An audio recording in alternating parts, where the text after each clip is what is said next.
Olá, muito boa noite a todos. Começa agora mais uma edição do programa A Verdade de 2015. Eu sou Hamilton Nogueira. Nosso tema para debate hoje é protestos, panelaço, manifestação dos caminhoneiros, mercado e economia nacional de forma geral. Fique atento, o programa A Verdade está no ar.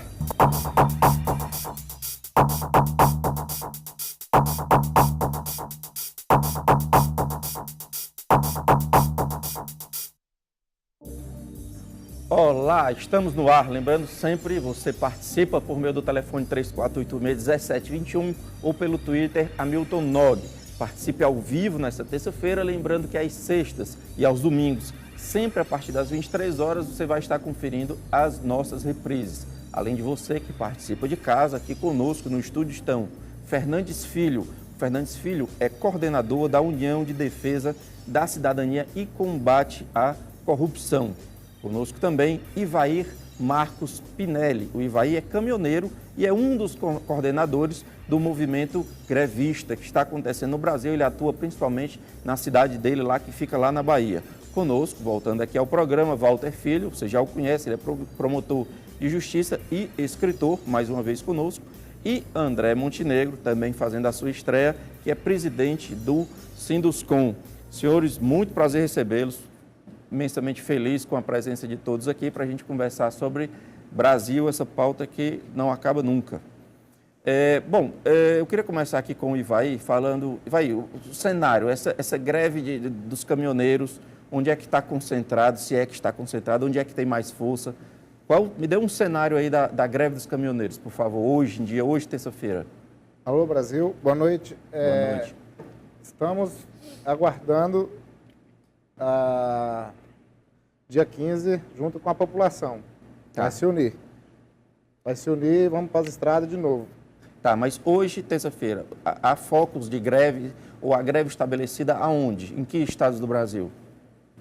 Na minha cidade não está tendo greve ainda, em Luiz Eduardo Magalhães. Tá, mas você falou que, por exemplo, Paraná está ocorrendo. São Paulo, Santa Catarina já estão tendo alguns pontos. Rio Grande do Sul também? Já estão tendo alguns pontos fechados. E o sindicato vai confirmar esses pontos para nós 10 horas da noite de hoje. Esses pontos especificamente estão fechados, no entanto, até hoje tem uma reunião com o governo e o movimento grevista, e isso pode se expandir ou não, é isso? Sim. E o que você falou em relação ao dia 15? O comentário é o seguinte, que a população vai para a rua sobre essa manifestação. Juntamente, os caminhoneiros iriam se ajuntar. Tá, então você acha que no dia 15 vai haver esse movimento vai aumentar, vai se potencializar? Talvez sim. Dependendo do resultado da reunião de hoje. Isso. Você está esperançoso com a reunião de hoje? Sempre, né? Tem que estar, né? É mais uma esperança, um direito nosso. Torcer para o bem, né? Ok. Walter, sua leitura aí do cenário. É preocupante, nós estamos entrando num processo pior, agravamento de manifestação, é natural da democracia, enfim, boa noite. Olha, boa noite a todos. Eu acho que o protesto, a manifestação é livre, né? O país é uma democracia. O que nós temos que ter muito cuidado é quando esses movimentos, eles tomam um caminho radical. O enfrentamento sempre traz prejuízo a ambas as partes, né? Principalmente quando você tem um bloqueio, no caso deles, de corredores que são necessários. Mas me parece que no último movimento eles deixaram aquela via de passagem para as ambulâncias, os carros particulares, né? E o movimento que eu vejo dos caminhoneiros, já que o nosso amigo está aqui presente, é quando eles saíram às ruas, principalmente nessa questão do preço do combustível. Mas eu gostaria também de ver este movimento no Brasil, a questão da segurança. O que eu tenho, e fui advogado muito tempo de processo dessa natureza, e hoje como promotor de justiça, é o assassinato, os assaltos aos trabalhadores que trazem cargas de estado a outro no país. Isso é um absurdo. Talvez seja o país do mundo onde nós temos o maior número de assaltos e assassinatos a profissionais caminhoneiros nas estradas. Tem casos aqui, e eu tenho conhecimento disso, por exemplo, no estado de São Paulo, que para você fazer um seguro no determinado faixa de quilometragem, é muito caro, porque naquela faixa, naquele trecho, os assaltos são constantes. O que é isso, meu Deus? Isso é a que falência país é absoluta este, do rapaz? Estado, né? Você não pode transportar uma mercadoria nas estradas. Dizem que tem casos aqui, quando que era esburacada a estrada, o sujeito grudava na traseira e desmontava lá a lona e jogava fora a mercadoria. Isso é um pandemônio. Então, eu acho que vocês deviam se unir também nessa questão da segurança, é o mais importante. Até nessa questão do combustível, que aumentou muito, eles têm razão, mas eu vejo a segurança deles, dos trabalhadores, o ponto central. Quanto aos protestos, eu acho que são livres, o país é uma democracia. Só antes de passar para os outros convidados, vai, como é que está a questão da segurança? Rápido, como é que você vê? Está se agravando? Como é que você faz um paralelo aí de segurança nas estradas nos últimos 10 anos, por exemplo? Tem piorado, tem melhorado? Ela está estabilizada. Não aumentou tanto, para menos no nosso ramo, mas sempre existe esse detalhe da segurança. Sempre anda acontecendo, mas não houve um crescimento enorme. A nossa está mais ou menos saturada. É estável a preocupação? Não houve melhora, pelo menos? É estável. Tá. André, muito boa noite, prazer em recebê-lo. O setor de construção, que é um das locomotivas aí do crescimento nacional, se é que ainda se pode falar em crescimento nacional, mas pelo menos a economia girar, o setor tem o que reclamar, está ainda tem o que comemorar, enfim, qual a sua leitura do momento? O setor ele está passando por uma readequação devido a essas novas medidas governamentais de aumento de imposto, essa lei que teve a desoneração ano passado e esse ano o governo já entrou com uma nova lei onerando o setor. Tivemos aumento de juros também para o financiamento ao consumidor final, isso é muito ruim. E o Minha Casa Minha Vida nessa inconstância de pagamentos, que tem prejudicado bastante. Desde setembro do ano passado, a gente está tendo inconstância nos pagamentos, isso gera uma instabilidade muito grande nas empresas. São empresas pequenas, médias e pequenas, que não suportam, né, um caixa, não tem capital de giro para bancar o atraso desses pagamentos. Hoje não vale a pena investir no Minha Casa Minha Vida? Se o governo continuar nessa inconstância de pagamentos, absolutamente não. Né? São obras com lucratividade muito pequena. O único atrativo que essas obras possuíam era o pagamento intempestivo. Você entrava com a medição, com 2 dias era pago. Depois protelaram para 15 dias. Tudo bem, tinha uma regra. Setembro até os dias de hoje não existe uma regra. Então, os atrasos estão constantes. A gente espera que agora no começo de março, segunda quinzena de março, o governo venha a público dizer qual é a regra de pagamento, para que a gente retome, né, o fluxo normal das obras. E esse programa rapidamente se tornou muito importante para o segmento, né? Importantíssimo, para a sociedade como um todo. Né? O governo contratou 3.700.000 casas, um programa... Em 2014? Não, durante o programa todo. Governo Lula e governo Dilma. É uma quebra de paradigma, são muitas habitações. Nosso déficit habitacional hoje gira em torno de 6 milhões de habitações e crescente, né? Ele não é estático, né? Novas famílias se formam e precisam de moradias. E é um programa que traz um bem social muito grande, né? As pessoas vão ter onde morar, vão ter saneamento básico, né? Vão ter água, né? Vão ter dignidade de onde morar. É um programa vencedor. O problema, volto a repetir, falta de regra. É falta da regra de pagamentos. Tá. Fernandes, é um prazer recebê-lo, muito boa noite. Me explica aí um pouco o que é a União de Defesa da Cidadania e Combate à Corrupção. Como é que ela atua? Eu acho que é aquilo que o promotor está falando, Walter, é questão da cidadania. Nós temos hoje diversas entidades, organizações não governamentais, sindicatos, e basicamente eles defendem geralmente categorias, classes. Não existe hoje no Brasil alguma coisa, pelo menos que eu tenha um conhecimento maior, a exceção do Ministério Público, que defende a verdadeira cidadania, né? E ela surgiu, a ideia de fundar a União de Defesa da Cidadania e Combate à Corrupção surgiu naquela época ainda do desarmamento.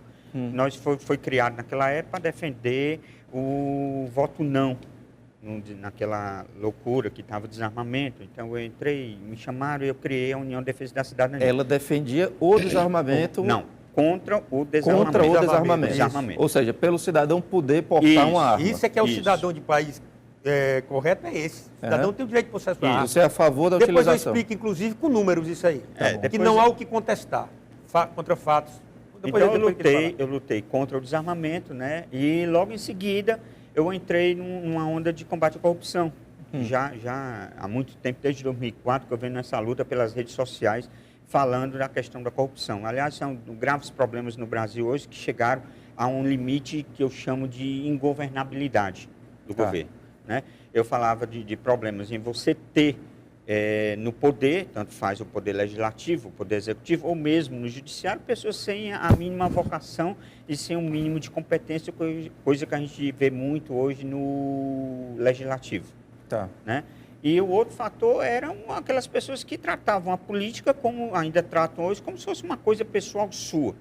Esse estado de coisas foi se agravando até o ponto que nós estamos hoje. Nós temos aqui o André que está falando aí sobre a questão imobiliária, o promotor tocou numa questão super importante, que é a questão da segurança, né? Nós temos aqui o Evaí com a questão dos caminhoneiros, mas nós temos outros setores também que estão praticamente falindo também, no caso da saúde, né?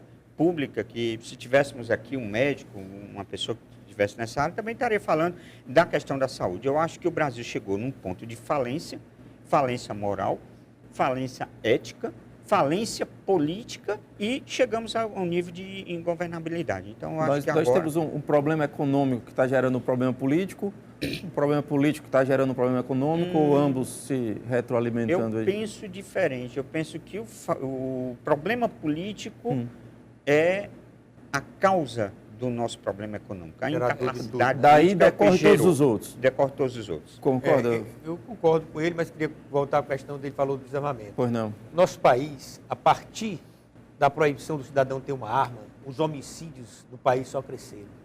Hoje, você não tem como se defender se você tiver uma propriedade rural, se você tiver uma propriedade de praia, um sítio, na serra, uma casa. Um colega promotor que ele escapou, ele foi delegado de polícia, um homem treinado, mas tinha uma arma. À noite tentaram invadir a casa de praia que ele estava e esta arma defendeu a vida dele e da família dele. Não fosse essa arma, ele estava morto, a família estava trucidada. Eu lembro que uma época... Mas transformando em estatística, normalmente é o que acontece? Estatística, nós temos hoje, nos países onde o cidadão pode defender a sua propriedade e a sua vida, os índices de criminalidade na questão dos homicídios são baixíssimos. Nós não podemos comparar, por exemplo, um país que você tem direito à arma, como é nos Estados Unidos, embora tenha um crime de fronteira e da violência, você tem 6,9 assassinatos para 100 mil habitantes. No Brasil você tem 27. Mas se você for para a França, na Itália, você tem 1,9, você tem 2. Não há como comparar o Brasil com os demais. Vamos aqui para o Chile, mas que a diferença é gigantesca. E como é que a gente sabe se essa diferença é decorrente do armamento e ou também da política de segurança pública? Claro, da resolutividade das polícias. Ô, Hamilton, se você sabe que o cidadão porta uma arma na sua casa, você não vai entrar. Hamilton, eu tenho um caso, experiência própria. Eu estava numa cabana na cidade de Monticello, a 150 quilômetros de Nova York, à noite. A porta não estava fechada do cercado. E quando eu abri, tinha 2 escopetas. O proprietário disse: quem passar dali se atira, que a polícia vem e recolhe o corpo. O inquérito é só testado. Aqui, se você matar alguém dentro da sua casa, o processo contra você é violentíssimo. Inclusive, você não tem o direito de se defender, né? no Brasil. A própria polícia, inclusive. A própria polícia, quando usa o exercício regular de direito, a legítima defesa prevista no Código Penal, mesmo assim, é um pandemônio. É porque nós não temos, rapaz, uma legislação de defesa do cidadão. É porque nós temos aí uma distorção de... Deixa eu só ouvir aqui a palavra do Ivaí, se sentiria melhor na estrada se tivesse uma arma ou não? Embora não seja essa a reivindicação, né, da cadeia. É um direito que eu teria com mais... Devido ao caminhão andar lento, subir uma serra, um lugar sozinho... Seria importante para você? Seria importante. Mas não vamos modificar a pauta aqui, não, vamos voltar para a questão dos protestos. E vai, pauta de reivindicação, o que é que os caminhoneiros pedem, por exemplo? Aumento dos fretes. Tá, do valor do frete. O índice... É controlado pelo governo? Não. Pelas transportadoras. Tá. E o fim do frete retorno, que nós não aguentamos mais. Vocês também reclamam do preço do combustível? Como é esse fim de frete? Como é isso aí que vocês ficariam? A gente sobe para o Nordeste carregado o nosso caminhão com um valor que seria até mais ou menos bom, que teria que aumentar esse frete também. Tá. E outras cidades portuárias, aí chega lá, quando temos que voltar para a nossa casa, para o nosso destino, para o Mato Grosso, para a Bahia, para o Goiás, a tonelada é baixinha. Aí só dá óleo diesel. Tá, esse valor de retorno é menor. Né? Porque hoje pequeníssimo. Tá. Em relação ao combustível, eu acho que o governo não tem como baixar, tem? Talvez aumentando esse frete, mantendo pelo menos o preço estável. Tá. E acabando com esse fim de frete retorno, a gente conseguiria arrumar nossos caminhões, que hoje não temos condições de pôr pneu mais. Tá. André, que regras poderiam simplificar e voltar à pujança econômica da construção civil? Hamilton, nós fizemos uma pesquisa ano passado, contratamos uma companhia, Bowes & Company, uma pesquisa nacional.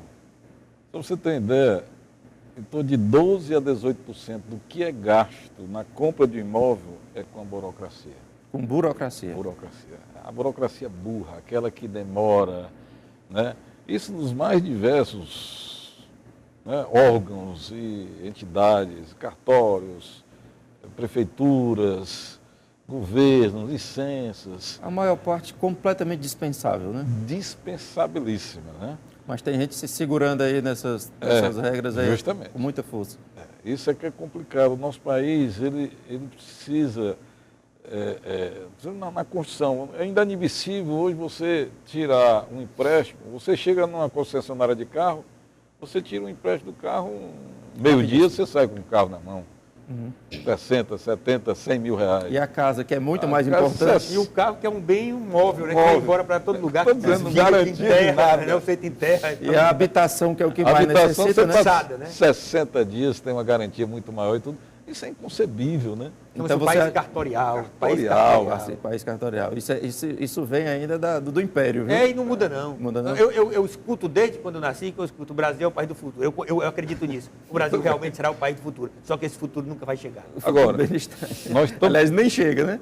São Paulo está fazendo uma experiência muito interessante, né?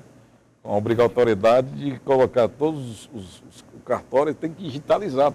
Os cartórios têm que entrar na área digital. Então, isso é da alçada estadual. O Estado poderia atuar. Também, Estado, município, tudo, né? Quando você vai comprar um imóvel, você tem que tirar uma certidão, não sei de quanto, Centenária. É uma burocracia tão grande, por exemplo, eu não tenho imóvel próprio. Até hoje eu não tive coragem de ir por causa dessa burocracia. Eu prefiro passar aluguel, pagar aluguel, que é menos burocrático. É mais simples, né? o Ivan queria falar o que é, Ivan? Sobre as armas, seria bom a gente termos, mas tem que ter uma certa educação para ter uma seria arma. um critério com a Polícia Federal, com o Exército, com as polícias estaduais, fazendo treinamento, cidadão de bem, com aqueles sem antecedentes, tudo isso era só o Estado querer. Se o Estado quisesse, o Estado não quer, né? Porque nós temos aqui uma distorção, uma inversão de valores no que se diz respeito a direitos humanos, né? Até o pessoal do Face brinca muitas vezes, dizendo, nós precisamos de direitos humanos para humanos direitos. Né? Coisa que nós não temos. Então, tudo gera uma distorção. Um policial, como bem falou aqui o doutor Walter, no cumprimento do seu dever, acaba por matar um marginal, e ele é penalizado. O cidadão que está dentro da sua casa, nos Estados Unidos, não é assim. A casa é inviolável. O que ele diz do policial, quando eu estava na vara do júri, eu fiz 12 arquivamentos de procedimento contra policiais. Porque constatei que o policial estava no exercício regular de direito, o policial foi cumprir um mandato de prisão, entrou no local e foi recebido a tiros. Então tinha que revidou da maneira correta, dentro da lei, sem exagero. Ora, esse policial cumpriu o dever. Senhores, peço licença, temos que fazer um breve intervalo.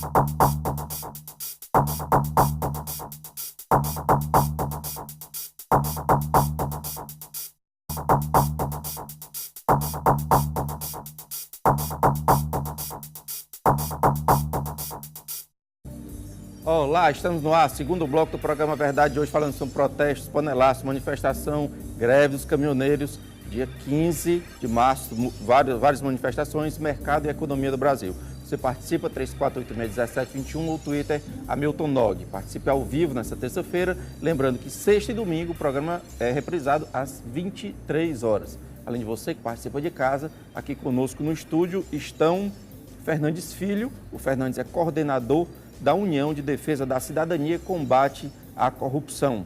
Conosco também Ivair Marcos Pinelli, que é caminhoneiro e um dos coordenadores do movimento grevista. Conosco Walter Filho, promotor de justiça e escritor, e André Montenegro, presidente do Sinduscom. Bom, a gente vai começar esse bloco com a primeira ligação da noite. Alô, boa noite. Boa noite. Boa noite, seu nome, por favor? Eu sou Rodrigo Barroso, sou corretor de imóveis. Rodrigo, prazer falar com você, Rodrigo. Eu queria saber se você tem pergunta ou comentário aqui para a gente, para os nossos convidados. Bom, bem, o tenho uma pergunta para o André. Pois não? Que na última semana, alguns gerentes da Caixa Econômica entraram em contato com vários consultores, Certo. informando que os financiamentos do Minha Casa Minha Vida, que utilizam a tabela Price, só poderão ser realizados para clientes que tenham FGTS há mais de 3 anos e comprovante de residência e de comprovante de renda, desculpa, Ok, Rodrigo. por contra-cheque. Eu queria saber o que o André sabe a respeito disso. Rodrigo, Já que a tabela Price ok. é muito utilizada no interior. Agradeço demais a sua participação. Ligue sempre que puder e quiser. André, pergunta muito técnica ou você... Não, é o que está gerando nesse país, né? Não só no setor da construção civil, são as mudanças da regra no meio do jogo. Bom, eu não entendo bem essas regras que o Rodrigo está citando aí, mas o que me parece é que há uma forma de restringir o crédito para não dizer que enfraqueceu o programa. É isso? Várias mudanças durante o jogo. Quando você joga, você tem que ter regras claras. Se existe mudança no meio do jogo, acontece o que está acontecendo. Isso são medidas de restrição de crédito. A gente não é bobo para entender isso. Tá. Né? Nós temos outras medidas, né, que estão prejudicando. A tabela Price é porque você consegue ter uma renda maior. E na tabela Uma renda, o construtor. Não, a renda para o consumidor final. Quando Certo. você utiliza a tabela Price, ele tem condições de comprar um imóvel mais caro do que ele usar a tabela saque. Certo. Ou seja, a renda dele, ele consegue aumentar a renda para poder comprar o imóvel. Tá. Né? O Walter quer comentar, é? Não, essa tabela Price não é ruim para o consumidor, não, porque ela aplica um juro maior, não é isso, não? Não, no primeiro momento, porque quando você só pode comprometer 30% da sua renda. O André? André, acho que deu um probleminha no seu microfone, por favor. Bem, quando você utiliza a tabela Price, no primeiro momento, você consegue comprar aquele imóvel. Ou seja, Devido ao valor. Isso. Você consegue, você vai ter disponibilidade maior, né? Você vai comprometer menos a renda. Hoje, quem pensa em investir em construção, André, você desestimula o investimento ou acha que ainda dá para estimular? Dá? Somente na faixa de renda mais baixa. O governo aumentou o juro na faixa de renda acima de 650 mil. Tá. Né? E abaixo de 650 mil permaneceu praticamente o mesmo juro, aumentou em torno de 3%. Tá. Então, esses imóveis para baixa renda, classe média, média baixa, do Minha Casa Minha Vida, ele ainda é um bom investimento, tem um bom retorno, você vende fácil. O Ivaí sente dificuldade também na questão das regras. Regra, por exemplo, financiamento de caminhão. É fácil, é difícil, tem regras claras ou não? Melhorou bastante com o passar dos tempos. O problema hoje é manter o caminhão. Manter o caminhão. Estradas, Ivaí, tem melhorado? Melhorou bem pelo Brasil. Há pontos específicos, principalmente no ramo agrícola, na nossa região, Mato Grosso, sul do Pará, ali tem áreas esquecidíssimas. Outro ponto bem sensível, pedágio. Como é que está isso? Tem nos prejudicado bastante, mas a nossa região aqui do Nordeste ainda tem poucos pedágios, né? Tá, mas quando tem, é muito caro? Tem de Sempre, todo tipo? Sempre é caro. É um gasto a mais. Tá. O problema é que a gente gasta muito dinheiro com quilômetro rodado. Um caminhão gasta 1 litro de óleo diesel, é 1,5 km. Tá, mas que tipo de regra o governo poderia fazer para melhorar isso? Voltando aqui à pergunta inicial. Aumento dos fretes, fim dos fretes de retorno. Tá. E, mas isso é controlado pelo mercado ou pelo governo? Por maioria das vezes por transportadoras ou indústrias. Tá. Ok. Mas eu queria uma colocação do que ele fala aí. Pois não. Por exemplo, quando esse frete é aumentado, toda a cadeia vai aumentar, não é ruim isso? Não seria melhor uma tentativa de redução desses custos? Pneu, óleo diesel, manutenção do caminhão. Mas o governo já disse que não negocia a redução do óleo diesel. Já disse, pode reduzir, mas ele pode reduzir, por exemplo... declarações de pessoas responsáveis pelo setor que não haveria redução do preço. Mas ele pode reduzir, por exemplo, a questão do imposto sobre o pneu, por exemplo, que é um outro calcanhar de Aquiles dele. Isso representa quanto, né? sabe dizer? Não. Talvez dentro da manutenção. Ajudaria isso, Ivaí? É porque... Ou representa pouco dentro da manutenção? Representa muito. Muito? Pneu representa muito.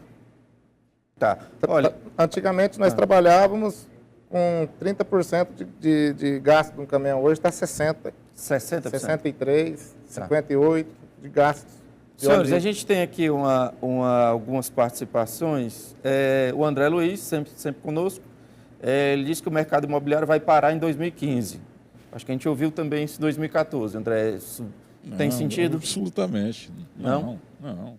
Ele vai se adequar, não vai estar naquele ritmo que estava 2013, 2014. Vai se André, adequar. eu não sei como é que justifica o preço de certos apartamentos. Me desculpe, certo setor, mas há coisas exorbitantes. Com certeza. Olha, eu vejo preços, eu vou olhar um apartamento de um amigo corretor, Walter, vou te mostrar um apartamento. Tinha lá $1 milhão um apartamento, você está louco, pagar $1 milhão por um apartamento. Mas aí onde tem... Nossa economia comporta esse tipo de produto? O crescimento imobiliário foi muito grande, né, nesses últimos anos. Comporta sim, tanto que está se vendendo. Mas esse não é o maior mercado, quero que vocês entendam. Não, ninguém isso. É contra esse nicho de luxo, que tem que existir, Não, tem tudo que bem, ter. quem puder pagar, paga. Mas na média eu acho o preço alto. O maior, não, o nosso preço André, do Brasil não é o maior do Brasil, não. Então, Nós somos... pergunta, se você pegar, por exemplo, o preço, vou fazer um comparativo, preço de apartamentos aqui com preço de apartamento, alguns na Europa, por exemplo, em Lisboa, Portugal, você vai ver que há uma diferença enorme. Como é que se dá essa diferença? Mas por que nós temos que comparar com a Europa? Né? Você compararia com o quê? Não, nós comparamos com o nosso preço daqui. Né? Isso é a lei comparar- da oferta e da procura. Se compararmos com outros estados, como é que está o Ceará? O Ceará também. O Ceará não é o maior preço do Nordeste. Né? Nós temos a Bahia, nós temos Recife e Natal. Né? Existia uma demanda reprimida muito grande. Para o leigo, eu não sei se o Fernandes também se considera dessa forma, mas chega a notícia de que vale mais a pena comprar em Miami do que comprar em Fortaleza. Isso é Você verdade? tem que estudar os dois mercados. Como é que está em Miami? Como é que está lá? Flórida, né? Você tem que comparar os dois mercados. Localização, você não pode comparar isso isso. que eu tô Mas quando eu O que falo nós preço, temos que como é que é comparar... feito esse preço comparativo? Brasil, Coloquei preço preço Brasil. Não, nosso preço em Fortaleza não é maior. Eu acho que o consumidor hoje ele está consciente que ele tem que fazer pesquisa. O nosso mercado imobiliário cresce ano a ano. Ou seja, existe uma demanda reprimida muito grande. Claro, Né? existe. Se as pessoas estão pagando por aquele preço, é porque existe ainda uma margem. Mas aí, né? eu vejo o custo do Brasil. Eu estou com o Fernandes aqui, porque o preço do carro você tem que comparar em termos mundiais mesmo. Quando a gente tem que comparar com outros, porque o mundo hoje é interligado. Os nossos carros são importados. Certo, mas quais são os custos de produção lá e custos de produção aqui? Ok. Aí Aqui, é governo, a falta de governo. aqui vai exatamente. aqui falando do A preço do questão- frete lá. Será que o preço do frete lá, Mas 85% as estradas lá são tão boas quanto a 85% daqui? do Ou ao transporte, contrário? do transporte de mais carga dos caro. Estados Unidos é de trem. Aliás, Sim, nós mas já isso é conversamos modal, né? antes de entrar aqui, o Ivan falava que vale muito mais a pena ser caminhoneiro. Tem colegas que foram trabalhar na Europa, não é isso? Tem muitos. Como funcionário lá e consegue um nível de vida melhor. 7 a 10 anos eles conseguem fazer um patrimônio e volta para o Brasil, para a pátria nossa, que nós somos brasileiros, volta estabilizado, né, no setor. Tá. Compra um caminhão próprio. Olha, o Alexandre Frota diz o seguinte: os senhores apontaram várias soluções para alguns problemas que aí estão. O que falta? Competência ou boa vontade política? Walter Filho.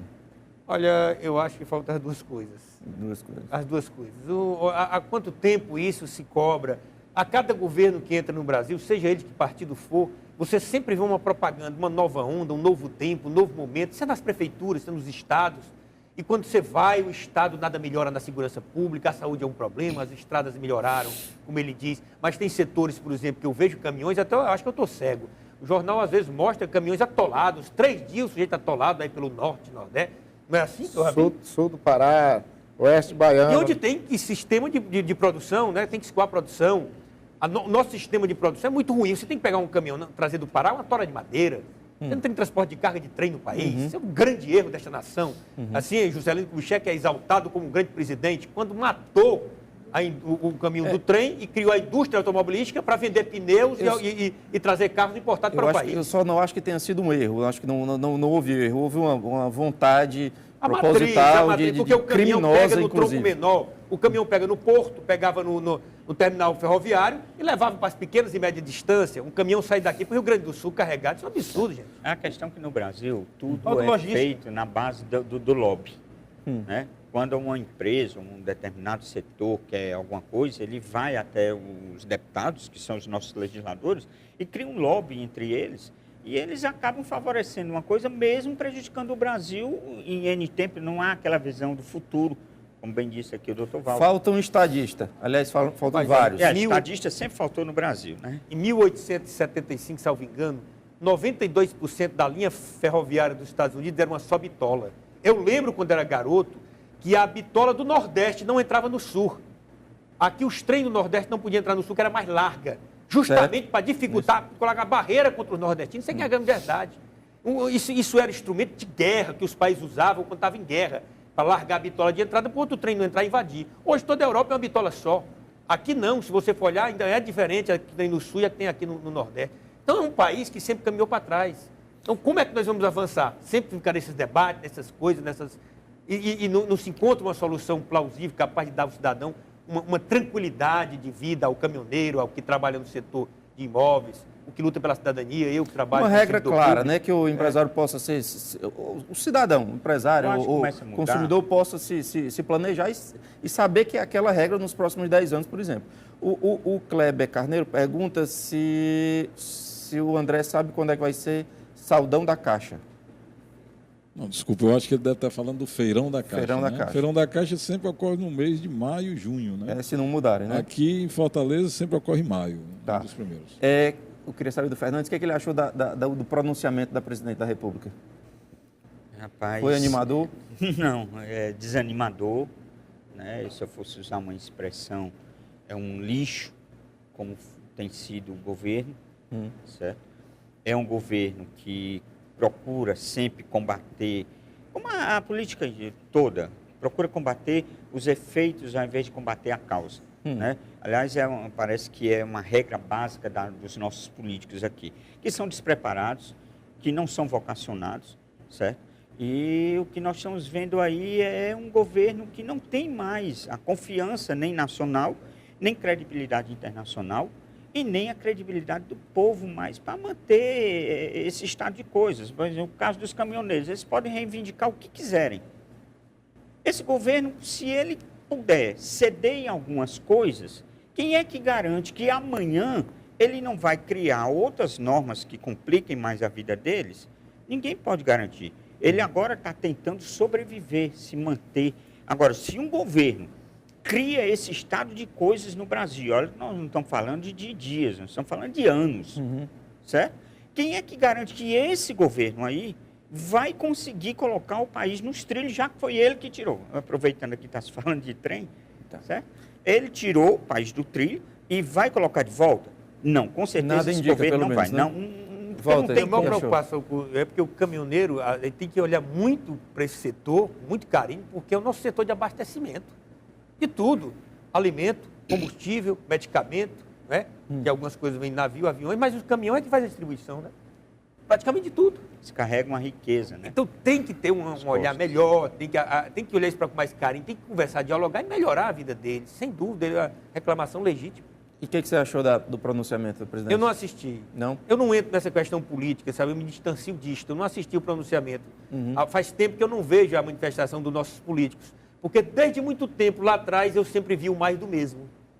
Eu sempre vi isso, então não E o André, viu o que achou? Também não assisti, não. Não, nem ouviu falar do seu segmento, ficou mais tranquilo, mais apavorado? Não, ultimamente a gente não tem acreditado muito, não, né? Tem havido tantos desencontros, tantas mentiras que está complicando um pouco. Hoje parece que a grande discussão nacional é a história da revisão da tabela de imposto de renda, que eu acho, embora importante, muito pouco para o tamanho dos nossos problemas.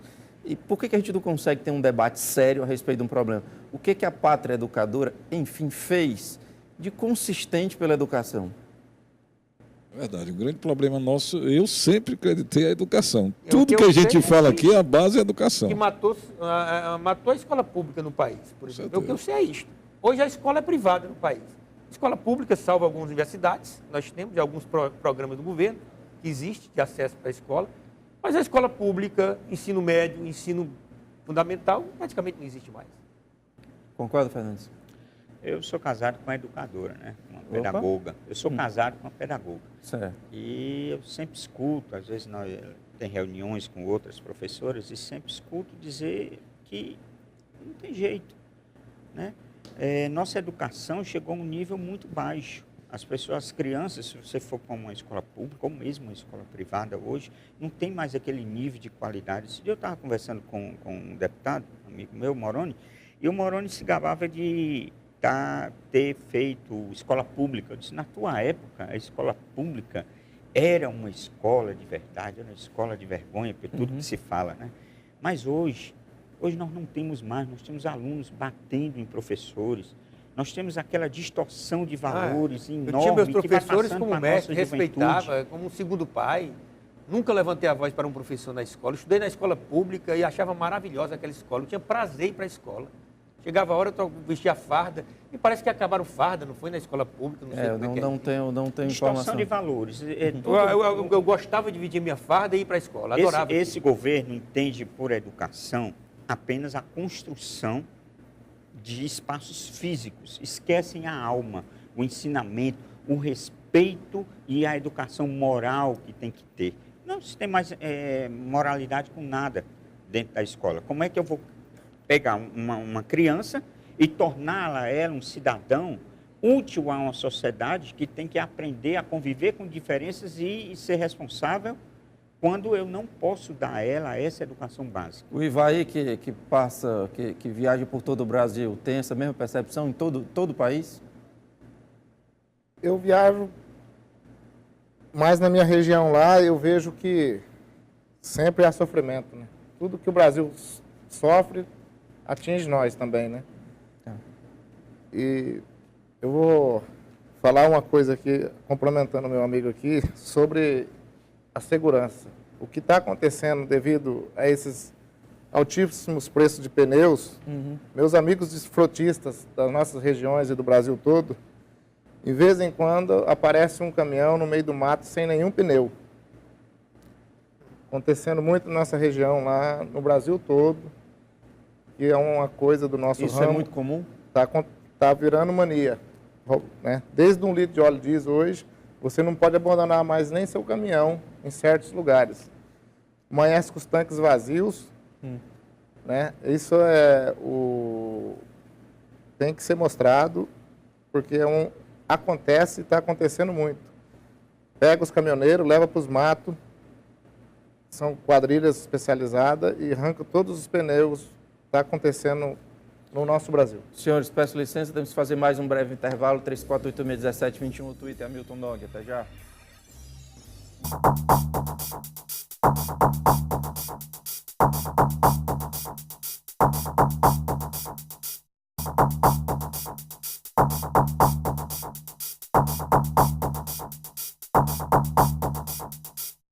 Olá, estamos de volta, terceiro e último bloco do programa Verdade de hoje, falando sobre protestos, panelaços, manifestação, greve dos caminhoneiros, mercado e economia de forma geral.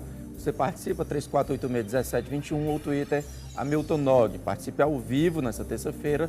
Lembrando que às sextas e aos domingos, sempre a partir das 23 horas, você vai estar conferindo as nossas reprises. Perdão. Além de você que participa de casa, aqui conosco no estúdio estão Fernandes Filho. O Fernandes é coordenador da União de Defesa da Cidadania e Combate à Corrupção. Conosco também Ivair Marcos Pinelli. O Ivair é caminhoneiro e um dos coordenadores do movimento grevista. Conosco também Walter Filho, escritor e promotor de justiça. E André Montenegro, presidente do Sinduscom.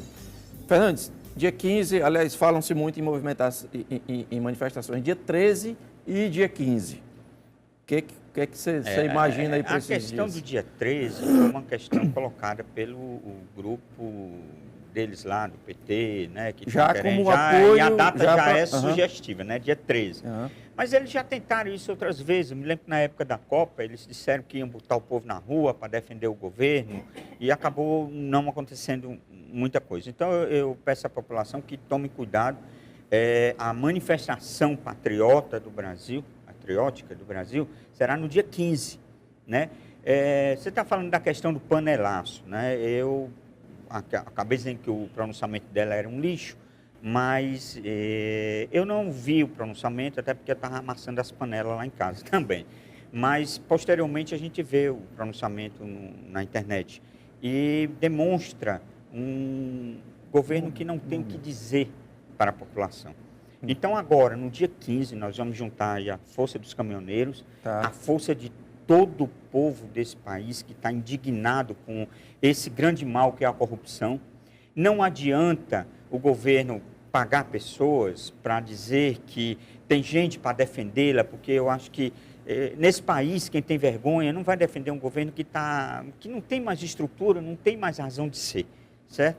E só para finalizar esse tópico, eu gostaria de dizer o seguinte, algumas pessoas estão dizendo que o governo dela é um governo que ainda tem condição de prosseguir, certo? E que é golpe se falar Isso, em é um termo impeachment, bem né? usado, inclusive. Eu disse, bom, na realidade tem que respeitar as eleições, é o que eles estão dizendo. Eu digo, olha, nenhuma eleição nesse país nunca pediu aumento de luz, aumento do diesel, certo? Compra de congressistas, certo? E aumento da corrupção, muito menos falência da Petrobras. Tá. Bom, nós temos uma ligação. Alô, boa noite. Boa noite. Seu nome, por favor? É Alexandre, de Horizonte. Alexandre, prazer falar com você, Alexandre. Você tem pergunta ou comentário aqui para os nossos convidados? Fazer comentário aí para o nosso amigo caminhoneiro Ivaí, né? Fique à vontade. Pois não? Não, é a respeito dessa situação, que os Certo. caminhoneiros estão manifestando, né? Certo. Que foram a Brasília, né? O Bira, que é um manifestante do Espírito Santo, nós conseguimos levar o Bira para Brasília, conversar com o Ronaldo Caiado, com o deputado Raimundo Gomes de Mato, do PSDB do Ceará.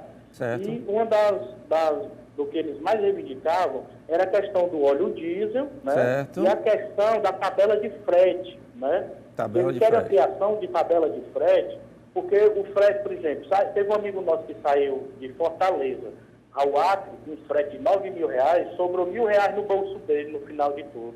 Tá. Entendeu? No final das contas. Numa Então, viagem quer dizer, de não quantos tem mais dias, Alexandre? condições. Você sabe dizer Oi? numa viagem de quantos dias? Sabe dizer? Eu acho que foram 7 dias. 7 dias. Daqui pro Acre. Tá. Tem balsa, tem tudo, né? Tá, Então, ok. quer dizer, tem um amigo meu que tem uma fábrica de gelo aqui em Fortaleza, que só no mês de fevereiro ele pagou a mais R$3.600 de óleo diesel, a mais do que ele vinha pagando Ok. em 8 caminhões que ele tem. Tá bom. Então, quer dizer, não temos mais condições de conviver na Tá bom. situação que nós estamos convivendo hoje em dia, tá bom, amigo? Alexandre, eu agradeço demais a sua participação. Foi um prazer falar com você. Ligue sempre que puder e quiser. Eu quero registrar também aqui o e-mail, o Twitter de Adriano Silva, que diz que o pronunciamento da presidente foi, no mínimo, vergonhoso. Além das acusações, a mídia não reconheceu os seus erros. É isso mesmo, Walter, André? É como eu falei, não assisti, né? Eu vi muitos comentários pela internet. Tá. As pessoas fazendo realmente uns a favor, outros contra. E esse debate que tem na internet. Mas aproveitando também, eu estava hoje assistindo o delator lá na CPI da Petrobras, Sim. Pedro Barusco. Pedro Barusco. O que esse rapaz disse ao vivo para todo E o país, muitas vezes sorrindo. disse assim, ele usou a expressão sobre ele, Renato Duque, João Vacari e eu marcavam reuniões para daqui a 2 semanas para falar sobre essa propina, esse desvio de dinheiro público. A minha pergunta é, onde está João Vacari? Deveria a Polícia Federal algemar imediatamente esse rapaz? Ele disse isso ao vivo, mostrando como era feito o esquema de corrupção, porque o Duque está processado e ele também já fez a delação premiada, mas parece que João Vacari está fora do processo, eu não sei. O que me impressionou foi a naturalidade, A frieza. com que se fala a coisa mais comum, mais normal Mas é porque em do mundo. política, durante muito tempo, Fiquei assim foi abismado. comum. Esse tipo de atividade, para quem conhece partidariamente a coisa por dentro, sabe que isso é comum. Eles falam de corrupção como se fosse algo normal. O dinheiro não é do povo, o dinheiro é deles. E eles dividem entre si porque são uma E ele grande dizer família. que a quantia de Eles pensam 100 assim. milhões era dele. 100 milhões, gente. 100 milhões. É dinheiro demais. É dinheiro que nós não contamos aqui durante uma semana. As gerações. Eu fico olhando Legal, a maneira como ele disse, 100 milhões, eu fiquei assim, Eu estarrecido. duvido até que você seja capaz de gastar durante Não gasta, uma vida inteira, gastar essa quantia toda. Pura ganância. Bom, nós temos mais uma ligação. Alô, boa noite. Boa noite. Seu nome, por favor? É o Brito de Maracanaú. Primeiro, uma satisfação falar com vocês, viu? Satisfação, prazer É, todo nosso falar eu com queria você, fazer- Brito. Você tem pergunta ou comentário aqui para os nossos convidados? É um comentário. Eu queria fazer um comentário, porque a gente engoliu de goela dentro a Copa do Mundo, onde o país não estava preparado para isso, né? Certo. E todo brasileiro engoliu calado. Depois veio o processo eleitoral com mais dinheiro no ralo. Certo. E eu sempre dizia, eu faço parte aqui de uma associação dos moradores aqui do Maracanã, e dizia que nós ia pagar essa conta. Eu não me admiro dos aumentos que vem aí, eu não me admiro dessa coisa que ela chama de reajuste fiscal. Eu não me admiro nada disso. Eu acho que o brasileiro tinha que ter consciência antes de não ter engolido a Copa do Mundo, um país despreparado, sem contar com a zona superfaturada que estava acontecendo no Brasil. Eu acho que o Brasil está pagando, o brasileiro está pagando por aquilo que ele sabia que ia vir. Infelizmente, a grande maioria dos brasileiros, a grande maioria dos políticos, a oposição e todo mundo estava empurrando de goela dentro. Infelizmente, Brito, até a imprensa brasileira. Brito, muito obrigado pela sua participação. Foi um prazer falar com você. Ligue sempre que puder e quiser. Alguém quer comentar? Eu queria. O governo, outro dia na reunião na Casa da Indústria, o pessoal comentando que os aumentos são necessários, que tem que ter esse reajuste, mas eu não consegui enxergar onde o governo cortou na própria carne essas É um ótimo questionamento. Nós vamos, quando a gente diminuir o número de ministérios, nós somos seus assessores, etc. Nós somos empresários e às vezes nós passamos por dificuldade. Quando eu chego na minha casa, meu filho, seguinte, agora você vai andar de ônibus. Eu estou aperreado, não estou conseguindo e tal. Então eu corto na própria carne. Onde o governo vem com um exemplo, até para que ele possa seguir. Carne do governo, né? Ele entende como o povo. Entendeu? A questão que o rapaz falou aí de Maracanã, a questão da Copa do Mundo, é uma coisa interessante. Quem manteve a Copa, o povo foi para a rua protestar, quem manteve a Copa do Mundo em pé foi exatamente a classe que eles dizem odiar, que é a classe média, que foi os estados, e a classe rica que estava podendo pagar os ingressos. E eu fui contra isso em 2010. Lembro que eu fiz um artigo no Jornal o Povo, 2014, ainda é tempo, alguns colegas. Olha, parece que a Copa do Mundo nem existiu no Brasil. Verdade. Saia nas ruas e pergunte às pessoas se elas se lembram de Copa do Mundo. Parece que ela não existiu. Eu me lembro da Copa de 70, eu me lembro da Copa de 90, eu me lembro de outras Copas, mas eu não me lembro desta Copa. As pessoas, foi uma anestesia geral no país. E quando veio aquela derrota, aquela humilhante derrota que o Brasil sofreu, que sepultou o futebol brasileiro para sempre, a população parou. Não se imaginava aquilo. E hoje a prova está aí, esse estádio. Eu queria saber quem é o insano que justifica a construção do estádio de Brasília. Aquilo foi a maior excrescência feita na história do Brasil em todos os tempos, foi o Estádio Nacional de Brasília. Aquilo não serve para nada. Só se Flamengo e Corinthians forem jogar lá, que as torcidas não vão aceitar. São Paulo e Rio não vão aceitar. Porque são dois times que têm grande torcida em qualquer lugar do país, poderia fazer a sede em Brasília. Mas nem a torcida do Corinthians, nem a torcida do Flamengo vai aceitar isso. E vai, quer comentar? Foi uma destruição sobre o setor, que é dinheiro nosso que foi gasto também, né? Tá. E agora estão tirando de cima de todo o setor de volta, elevados os preços de tudo, né? E digo uma coisa, a gente precisa de uma série de reformas, uma série de questionamentos, uma série de modificações. A pergunta que eu faço a vocês é se não temem que os resultados da Operação Lava Jato e dessa crise política não piorem ainda mais o sistema da governabilidade. Eu acho que piora. Eu acho que piora porque é o seguinte, nós temos duas pessoas, dois grupos hoje no Brasil protestando. Um grupo que não acredita mais nos políticos e pede a intervenção militar, e um outro grupo que ainda acredita que existem alguns políticos no Brasil, embora eu acho que sejam poucos, não o suficiente para manter a máquina governamental, e quando eu falo de máquina governamental, não falo da presidência da República, eu falo do Congresso, dos ministérios, a estrutura básica dos governos, dos municípios. Quando se fala de corrupção, nós não falamos de corrupção apenas no âmbito da presidência da República.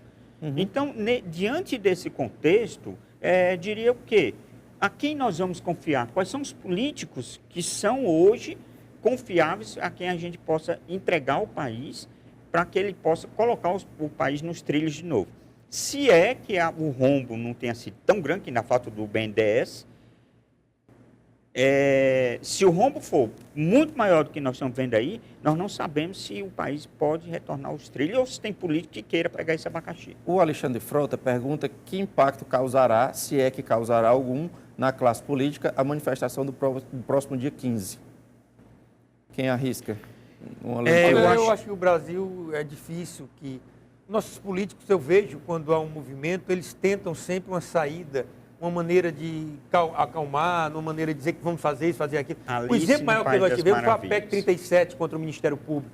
Graças a Deus nós tivemos um movimento popular. Mas já estão querendo trazer isso de volta. De volta, é verdade. Então, você já então, quer dizer que nós vamos ter que ir para a rua novamente? É que eles vivem no mundo da fantasia, a ilha da fantasia. Eles fazem de conta que aquilo não está acontecendo. O André não teme que a deterioração do cenário político piore ainda mais o mercado?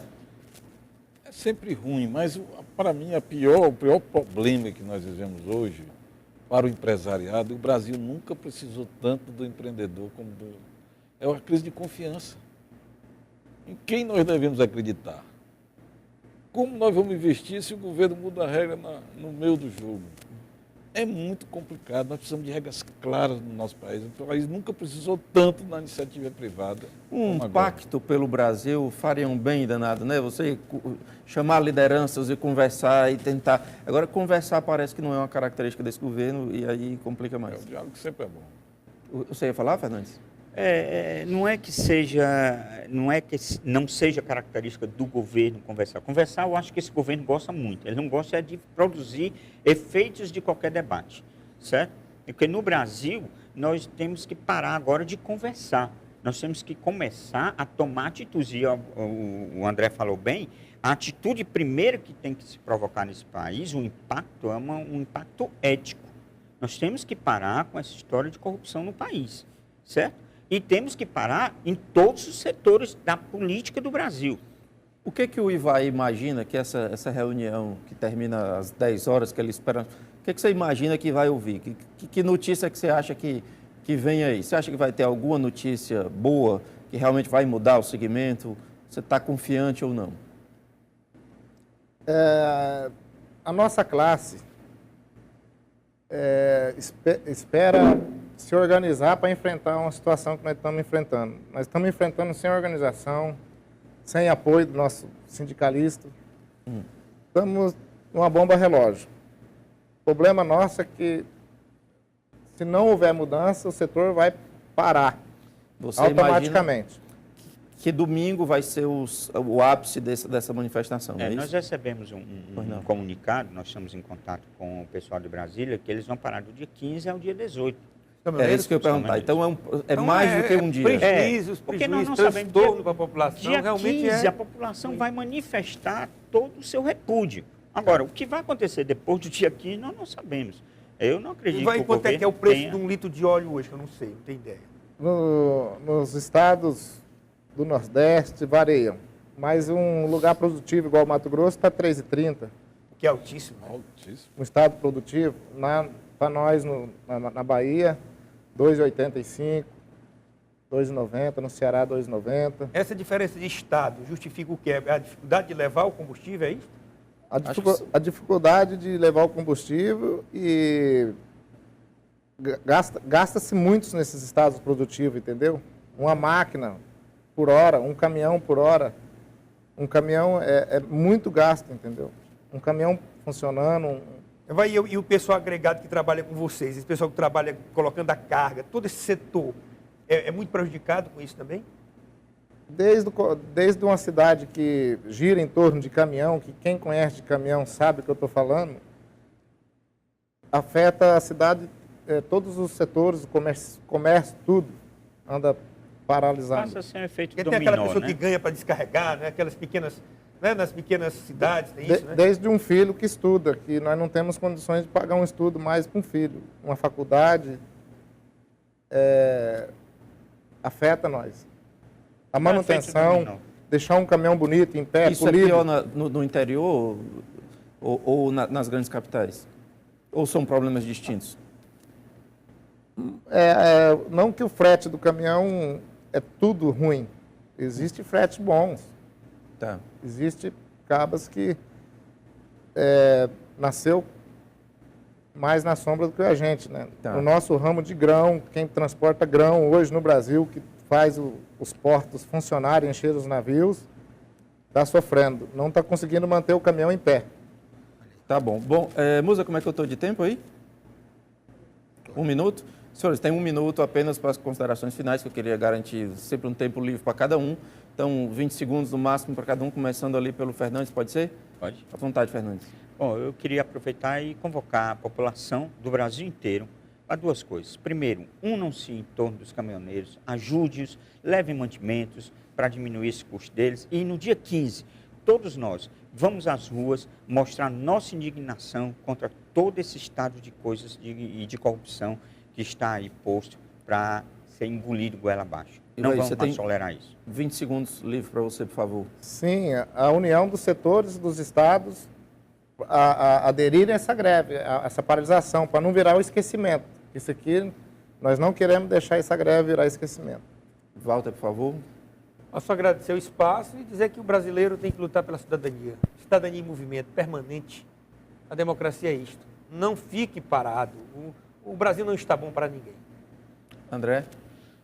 Eu queria lançar também um pouquinho de otimismo também, né? A gente acreditar na nossa força de trabalho, no nosso Brasil. O Brasil é muito maior do que isso aí. A gente unidos vencer, né? Ultrapassar essa etapa do país, crescer, né? com essas dificuldades. E eu acredito que a gente gente tem luz no final do túnel. André, Walter, Ivaí, Fernandes, agradeço demais a participação dos senhores. Foi um imenso prazer conversar com vocês. Eu agradeço também muitas participações aqui pelo Twitter. Cíntia Gastão, Valentina, Adriano Silva, Drica, Alexandre Frota, André Luiz. Grande abraço, foi um imenso prazer conversar com todos. Terça-feira que vem a gente está de volta com outra pauta importante sobre o Brasil, sobre a vida da gente. Grande abraço e tchau.